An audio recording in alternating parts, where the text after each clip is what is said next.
Kamusta mahal na mga manonood? Tinatanggap ko kayo sa aking channel. Narito ako kasama ang isang bagong video mula kay Ozgay Girl at Serkan Kayaglo.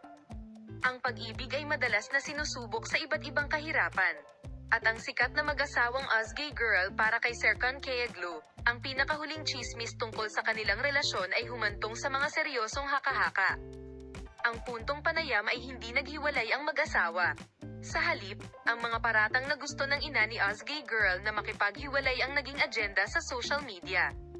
Ang balita na sina Ozgay Girl at Serkan Kayaglo, isa sa mga pinakamamahal at sinusundan na mag-asawa sa mundo ng magazine, ay tahimik na nagdiborsyo, ay nagpayanig ng husto sa kanilang mga tagahanga at sa media.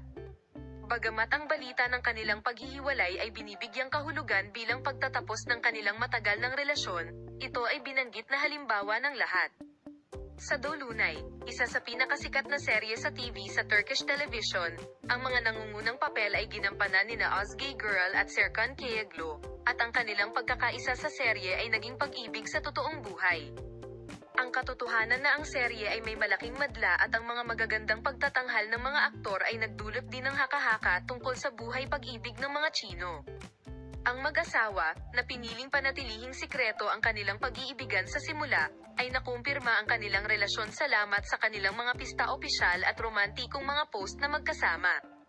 Ang pahayag na ito ay lumikha ng malaking kasabikan sa kanilang mga tagahanga at ang relasyon ng mag-asawa ay naging isa sa mga mahalagang paksa ng agenda ng magazine.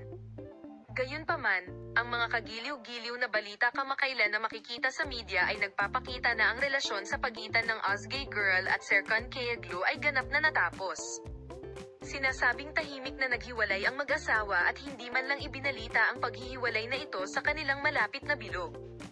Ang kakulangan ng isang opisyal na pahayag ay nagiging sanhi ng mga chismis na mas lalong kumalat. Salamat sa lahat ng nanonood ng aming video. Paalam, sana makita-kita sa mga bagong video.